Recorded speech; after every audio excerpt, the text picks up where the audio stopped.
Back when Lucy used to lie on the roof of the Ed cabin, she used to smell the grass. The faint scent of grass had a calming effect on the mind. From the hay stacked beside the cabin, occasionally the fresh scent of grass could be smelled by her. She didn't hate that scent, so she usually just let it go and continued lazing around, but the maids didn't like it. The body of a person who smoked daily would carry a strong tobacco scent, while the girl who grew up frolicking in the peach orchard always had a faint peach scent lingering in her hair. To put it simply, once you notice someone's natural scent, ignoring or erasing it is difficult. Just like right now, as Ed walked up to her, she could smell the familiar scent of grass. Without noticing the strangeness in Lucy, Ed then muttered. He said that there were many things he needed to do. He didn't have much time. The academy staff would be coming soon. Since the situation was already like this, he realized that he had to explain the situation, but Ed said that he couldn't tell her too much. After thinking for a while, for now, he thought he should at least tell Clebius, Elvira, Zix, and Lortel. At the mention of their names, he suddenly remembered his sister. He knew that Janica was out looking for her at the moment. Ed then picks up Lucy's witch hat which fell and gave it back to her. He also took Lucy to check the condition of the others. While the rain had stopped, but Lucy instead asked about what he had said earlier. She seemed to have just woken up from her reverie. Seeing that, Ed then realized that she had not listened to what he had said earlier. He then told her to listen carefully. Whether she liked it or not, you have to go to the disciplinary committee. Besides, Clebius and Elvira are also seriously injured. You have to apologize to them. Lucy was surprised and confused to hear him ask her to apologize. It seemed to be a foreign action to her. Ed explained, they were injured because they tried to stop you.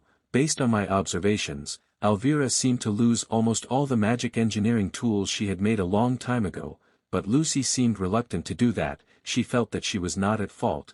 They were the ones who came forward rashly, not realizing her complaint. Ed continued his words, while Clebius, his bleeding was like a waterfall. Hearing that, Lucy again inwardly disagreed with his words. She felt that Clebius' bleeding was not caused by her but by his own sword. The magic you used was harsh from their perspective, but you still need to apologize. Lucy felt aggrieved when she heard that. She then tried to defend herself. From Lucy's point of view, she had done her best to ensure that no one was fatally injured from her attack. But, before Lucy could say anything, she was then surprised. Ed could only sigh helplessly at her attitude. He then said to her, if you really don't want to, let me take responsibility and explain everything. Lucy's body seemed to freeze when she heard that. She felt very sad to see Ed sigh to that extent. Various bad possibilities then appeared in her head, being treated pitifully, being hated by everyone, and Ed being disappointed in her. Those things made her feel like suffocating.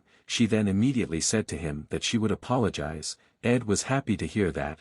It was a wise decision. Lucy was completely overwhelmed by the smell of grass that Ed released. When looking at him, Ed felt like she was not hurt. He was not at all surprised by it. He felt that it was a natural thing. He then invited her to hurry up. They didn't have much time. Lucy could only stand transfixed at this time. The smell of the grass, even if she smelled it casually, even if it was only for a moment, the scent could make her choke and make her back heat up. Lucy was really confused. How did it come to this? She had only thought that she was just a person who looked after the perfect place to take a nap, but Lucy then recalled her life with Ed over the past year, eating together by the fireplace, hugging him while he was reading, sleeping on his lap. Lucy then continued to remember the events she had experienced during this 1 year of life with Ed, and when Ed walked past her, Lucy was then again overwhelmed by the scent of grass that he gave off. Ed muttered, Janica must be very difficult in finding Tanya. Again, I owe her a favor. I'd better finish this soon.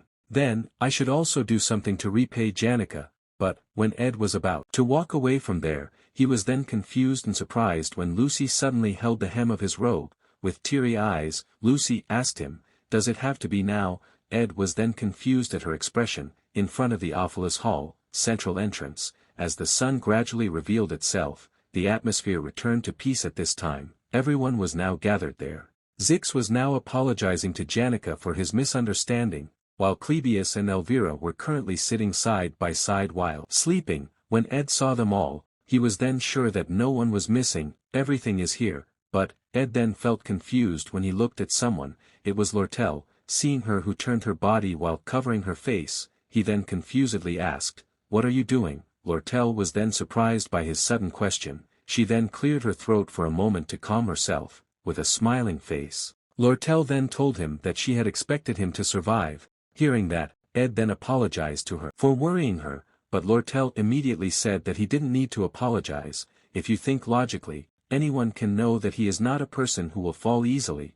Among the magic engineering materials he asked her for was something like Delheim's hourglass. For merchants, staying calm and rational is always essential. Lortel said that she was just verifying the facts calmly. She then asked Zix, right, Zix? Zix, who initially had a questioning expression, then closed his eyes and confirmed her words. Lortel did not show any emotional reaction at all. Lortel was happy to hear that. She then said, of course, Tanya's behavior was also very suspicious, and although there were some harsh words spoken, there was still no physical fight. Zix was a bit speechless hearing that, but he then could only helplessly confirm her words. Lortel then walked over to Ed and said, how could I have thought that Ed Sr. would die? With a blushing face. Lortel said that seeing his face now made her mind at ease, but honestly, she thought she felt a little worried earlier. Lortel then looked into his eyes and said, come to think of it, you did make us worry. Ed did not argue with that.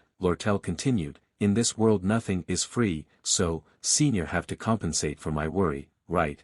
Just as Lortel said that, Ed was then surprised when Lortel suddenly pulled his collar, not giving Ed time to react. Lortel then stood on tiptoe to reach his face, but, when Lortel had almost reached her goal, she was then surprised when she saw Lucy suddenly appear and push her body away from Ed. They were then surprised by her sudden appearance, and when Ed's feet touched her slightly, Lucy's body suddenly seemed to be triggered by something. The environment was suddenly silent for a moment at this time. In the midst of their shock, seeing Lucy in front of her and her strange behavior, bad possibilities then appeared in Lortel's mind. Ed then patted Lucy's head and asked her, what's wrong with you? Lortel just said that she was also worried. There was no need to go that far. Ed said that he understood that her emotions were still subdued, but what Ed didn't know was, his small action made Lucy's head feel like exploding at the moment. Normally, Lucy's actions would not cause any feelings, but a girl's intuition seemed to scream loudly when she saw that. Janica then immediately pulled Lucy away from Ed and said that she was too close. This was an emergency situation. As Janica hugged her body tightly, Lucy then immediately pushed her body away. The situation then deadlocked with the three girls both staring with a threatening look, while Ed felt confused and did not understand what was happening to the three of them. Zix looked at them with an interested look. He seemed to know very well what was happening to the three of them, while Zix was sparkling and excited about what was going on. Someone suddenly called them. It was Elvira. Seeing them who seemed to be busy with their own affairs, she asked, don't we lack a lot of time? Ed confirmed that, the academy staff would be here soon. After that, Ed then told them that he wanted to hide the fact that he managed to survive and explained the situation briefly. Lucy also apologized to Clebius and Elvira. After that, they decided to jointly look for Tanya, who escaped. While looking at Zix, Ed felt like he was a bit disappointed. But before reversing the petrified people, they aligned their stories about why this happened. After putting Knox and Caden, who had been tied into a place, they all then together walked away from there. After who knows how long, Knox then woke up, and slowly opened both eyes. The lonely garden scene then gradually appeared in his sight. Ed thought, before anyone knows that he is still alive, he must immediately disappear from the academy. In the same night, under the moonlight shining in the night sky, Clebius, who had lost consciousness, suddenly opened his eyes at this time. Seeing his body that had been completely clean without the slightest wound, he confusedly wondered, what happened? Was this magic? In the midst of his confusion, something suddenly blocked his view, and when he looked up, he was then surprised to find that it was a head. It was certainly Elvira's head. Elvira then scolded him for being noisy. With a scared face, Clebius once again wondered, what happened? Am I dead? With all the mess I've made, you could say it's natural that I would die. Stupidly, seeing that, Elvira then irritably pulled his hair and said, the academy staff will be here soon. You only need to testify that you managed to stop Lucy. Clebius was then confused and surprised to hear that. He asked, how can I explain that I stopped that monster? Elvira was silent for a moment hearing that. For an alchemist, discovering new things is always a pleasant experience. She faced various surprising things today, Lucy was willing to bow her head politely and heal all the wounds suffered by Clebius. Lortel promised a generous confidentially fee and vouched for Ed Roth Taylor. Even Ed Roth Taylor's word today was truly a series of unexpected events. Elvira then pulled Clebius' head back into her lap and told him to just rest. Clebius cried out in pain and once again asked, what exactly was going on? Elvira was just silent in the face of his confusion. The environment suddenly fell silent for a moment amidst the silence of the two of them. After sighing for a moment, Clebius then muttered, honestly, saying it also feels useless because I definitely have to start all over again. What stops her is not me, but precisely Ed Roth Taylor. In the end, I couldn't event when foolishly again. Clebius could only sigh helplessly after saying that. Elvira smiled slightly at that.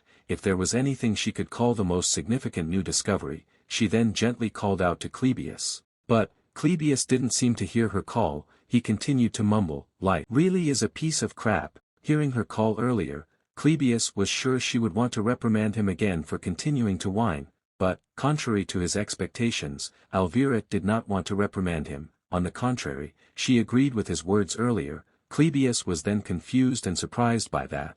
While looking towards the night sky, Elvira said that this world was indeed a piece of crap. Elvira had a lot to say, but she simply agreed with Clebius's words. For a moment, the two of them both raised their heads in silence and looked at the night sky. Up there, the stars shine quietly, unaware of the brilliance they possess. Meanwhile somewhere, in a lush forest near the academy, while Tanya was running with all her might, she suddenly tripped, which made her fall to the ground. It made her clothes dirty and filled with mud, and when she got up and tried to run again, she suddenly couldn't move her legs. Facing that, Tanya sadly thought that she couldn't stop. She felt that they must be chasing her now. She couldn't get caught, but what Tanya didn't know now was, she was not being chased by anyone and no one thought that she was the one who had killed Ed. Tanya then tried her best to get back up and run away from there. She realized that she had to clear her name for the accusation of killing Ed. She had to find the truth, so, she absolutely could not be caught. The scene was really sad, which could make one's sympathy grow. But Tanya could only rely on herself at this time. We could only encourage her silently and pray that someone could find her and end this misunderstanding.